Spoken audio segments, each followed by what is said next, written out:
Hello दोस्तों, नमस्कार। Smart trading YouTube channel में आपका स्वागत है। प्लीज़ चैनल को लाइक और सब्सक्राइब कर दीजिए और बेल आइकन को दबा दीजिए, जिससे आगे जो भी वीडियोस आएँ उनकी नोटिफिकेशन आपको मिलती रहे।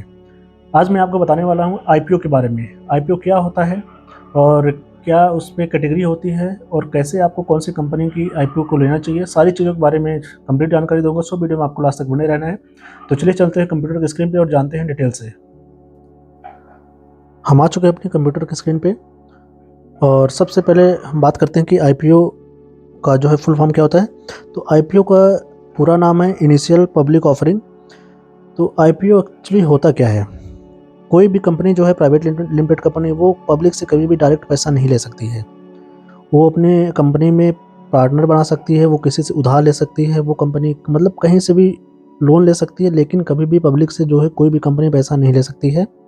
तो सबसे पहले उसको ना, अगर कंपनी को अपने को एक्सपेंड करना है, उसको बढ़ाना है, अपना कुछ चीज़ नए प्रोजेक्ट में वर्क करना है, या तो उसको उधारी अपनी चुकानी है। अगर कंपनी के पास लोन बहुत सारा हो गया है तो कंपनी ऐसी चीज़ों के लिए ना अपना एक आईपीओ लॉन्च करती है। और आईपीओ में लॉन्च करने के लिए उसको सबसे पहले एनएसई या बीएसई में अपने को लिस्टेड करवाना होता है अपनी कंपनी को। और जब एनएसई और बीएसई में लिस्टेड होती है तभी कंपनी जो शेयर होते हैं वो अलॉट होते हैं। और कंपनी के शेयर अलॉट होने से पहले जो कंपनी का होता है आईपीओ लॉन्च होता है, आईपीओ इशू होता है। और आईपीओ को ही हम बोलते हैं इनिशियल पब्लिक ऑफरिंग। और आईपीओ का एक शेयर नहीं ले सकते आप कभी भी। आईपीओ में आप देखेंगे कि जो आईपीओ होता है वो लॉट में होते हैं। मैं आपको अपने ग्रो के जो मेरा जो है ग्रो है, इसके मैं आपको दिखा रहा हूँ। ग्रो में अगर आपको भी अपना अकाउंट बनाना है तो आपको डिस्क्रिप्शन में लिंक मिल जाएगी, वहाँ से डायरेक्ट आप जाके अपना अकाउंट बना सकते हैं। तो मैंने आईपीओ का ये सेक्शन खोल लिया है। तो यहाँ पे देख सकते हैं ये कंपनी है कोई radiant cash management services limited.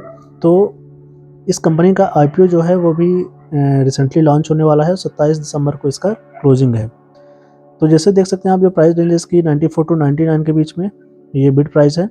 और अगर आप देख सकते हैं कि ये रिसेंटली भी कौन कौन सी कंपनी आई हुई है, तो ये कंपनी जैसे गो डिजिट जो है अनाउंसड हो चुकी है। गो डिजिट के बारे में देखते हैं। देखिए कोई भी आईपीओ ना, अभी इसका सॉरी अभी अपकमिंग में है, अभी इसका प्राइस आपको नहीं दिखेगा। हम दूसरा दिखाते हैं कोई।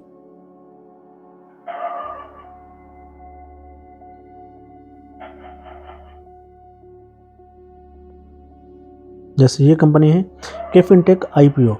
तो देख सकते हैं आप, इसका जो आईपीओ में कभी भी आप एक शेयर नहीं ले सकते हैं। इसमें लॉट साइज होते हैं 40।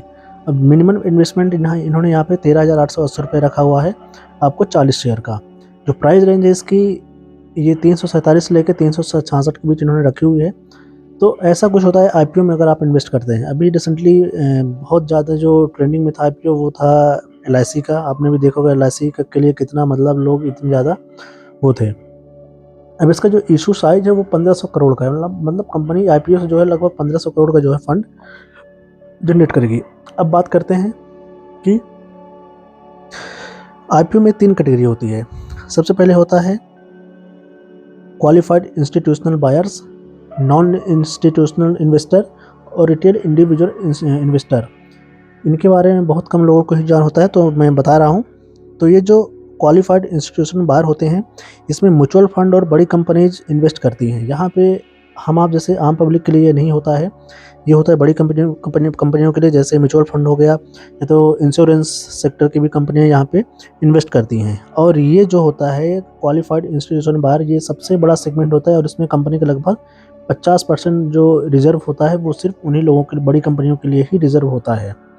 तो किसी भी कंपनी में का जब आईपीओ लॉन्च होता है, अगर मान लीजिए 100 आईपीओ लॉन्च हुए 100, तो 100 में 50 सिर्फ क्वालिफाइड इंस्टीट्यूशनल बायर के लिए ही वो जो है रिजर्व होते हैं। ठीक है। फिर उसके बाद दूसरा आता है नॉन इंस्टीट्यूशनल इन्वेस्टर।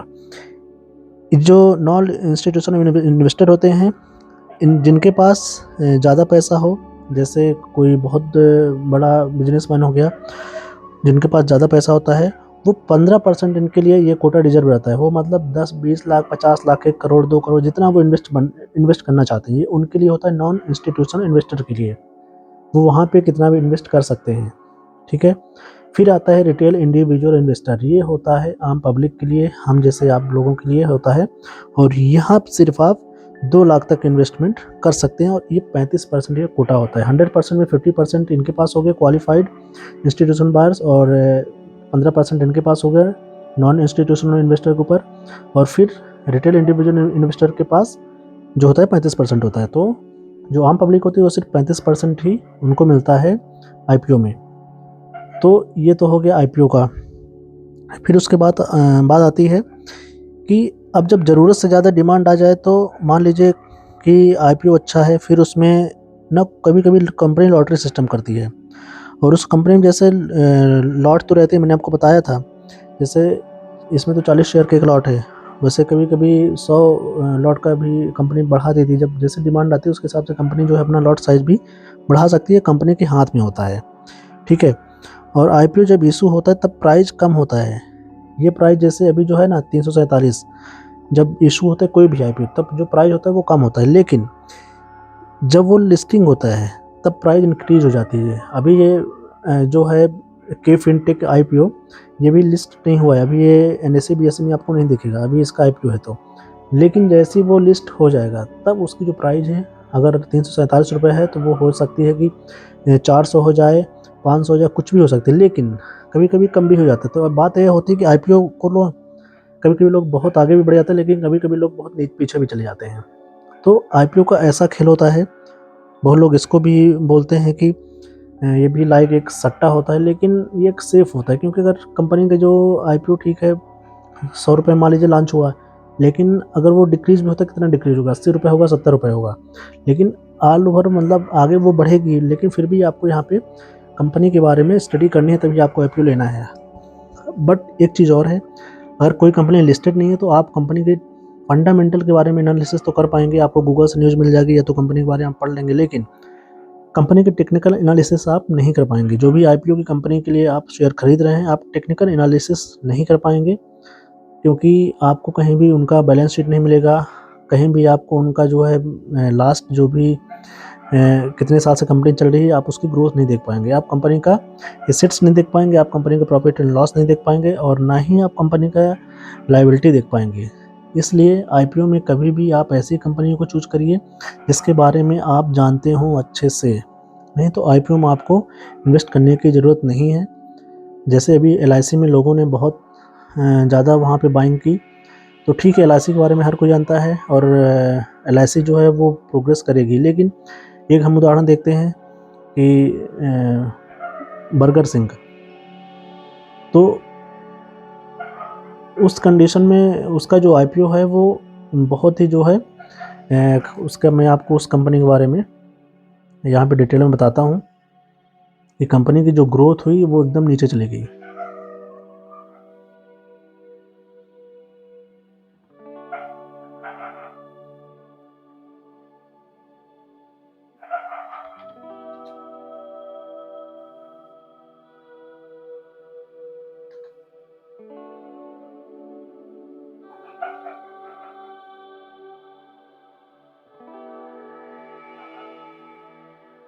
तो बर्गर किंग,